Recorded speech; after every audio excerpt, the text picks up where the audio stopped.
অনেক বছর পর ইনবক্সে পরিচিত আইডি থেকে একটা মেসেজ আসলো। তোমাকে বুঝতে পারিনি সেদিন, তুমি ঠিক বলেছিলে, আজ কেউ পারেনি তোমার মতো করে আমায় ভালোবাসতে। তারপর চলতে থাকলো মেসেজিং। দীর্ঘ 10 বছর পর কথা হচ্ছে তার সাথে। সে একদিন ছেড়ে দিয়ে চলে গেছিল আমাকে ছাড়াই ভালো থাকবে বলে। কথার এক পর্যায়ে খানিকটা বিব্রত লাগছিল, জানতে ইচ্ছে করছিল আজ এত বছর পর হঠাৎ কেন।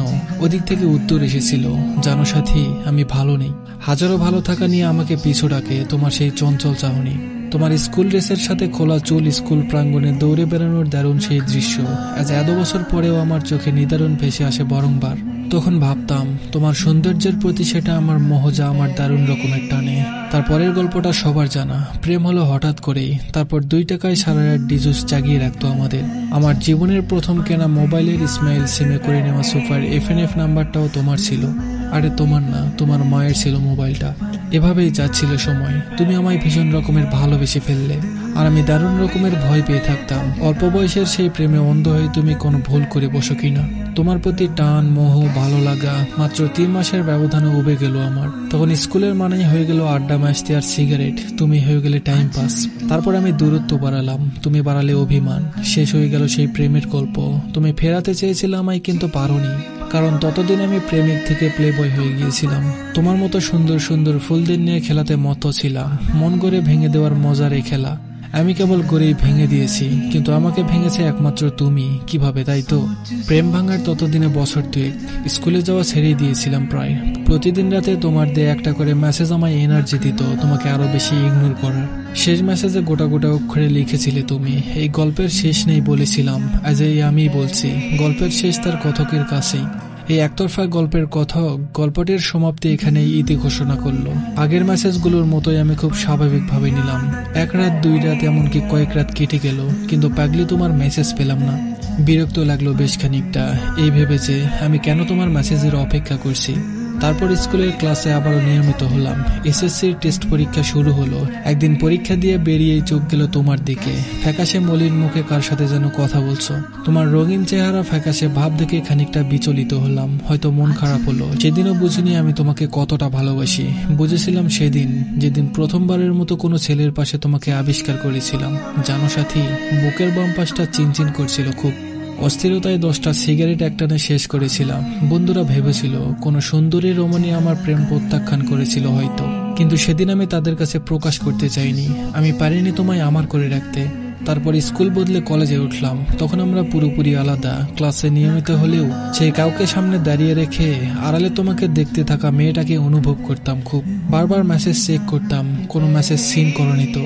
রোজ রাতে মোবাইল জেনারেল করে ঘুমাতাম, কিন্তু ততদিনে প্রেমে আমার নাম হয়ে গেছে বিশ্বপ্রেমিক। মাঝে মাঝে কল দিতে ইচ্ছে করলেও দিতাম না, বড্ড অপরাধ বোধ কাজ করতো কিনা।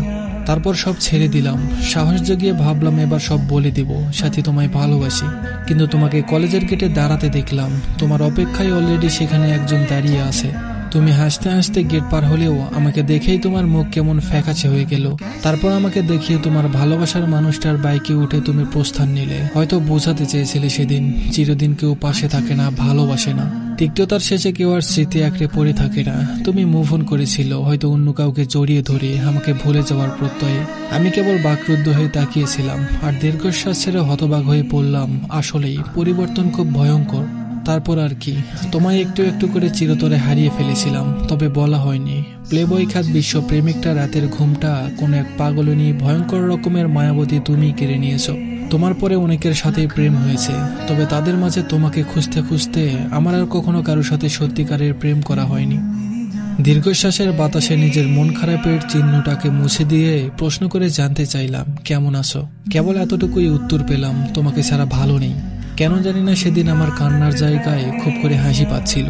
আবার হয়তো ভিতরে ভিতরে এতদিনে তোমাকে ভুলে গেছি নামক মিথ্যে অভিনয়ের কান্নাগুলো জটলা পাকাচ্ছিল গলাতে।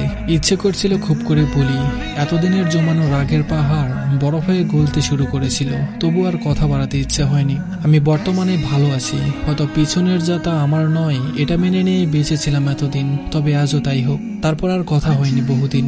হঠাৎ আবারও একদিন মেসেজ এসেছিল সেই পরিচিত আইডি থেকে, আজও কি আগের মতোই ভালোবাসো সাথী? আমি উত্তর দিইনি, কারণ হয়তো আজও ভালোবাসি, আবার হয়তো বাসি না। তবে এতটুকুই লিখেছিলাম কিছুদিন পর সাহস জুগিয়ে। শুনেছি প্রথম প্রেম নাকি কোনোদিনও ভোলা যায় না। তারপর সময় বদলে গেছে, চুলে পাক ধরেছে, তবুও মাঝে মাঝে ঝাপসা চোখের চশমার ফ্রেম ভেদ করে অস্পষ্ট দেখতে পাই কালো শার্টের প্রথমবারের মতো হুড়মুড়িয়ে প্রেমে পড়া সেই তোমাকে। তখন আমি মনে প্রশ্ন করি নিজেকে, প্রথম প্রেম হয়তো সত্যিই ভোলা যায় না, ভোলা গেলে কালো শার্টের মায়াবী চোখ মনে পড়তো কি করে।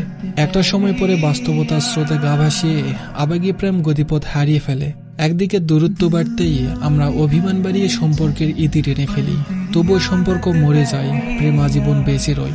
যাকে ছেড়ে যাওয়া হয় সে অভিশাপের আঁকা ছেড়ে দিলেও প্রকৃতি হয়তো ছাড়ে না, কারণ রিভেঞ্জ অফ নেচার বলেও একটা বাক্য আছে। ধন্যবাদ সবাইকে।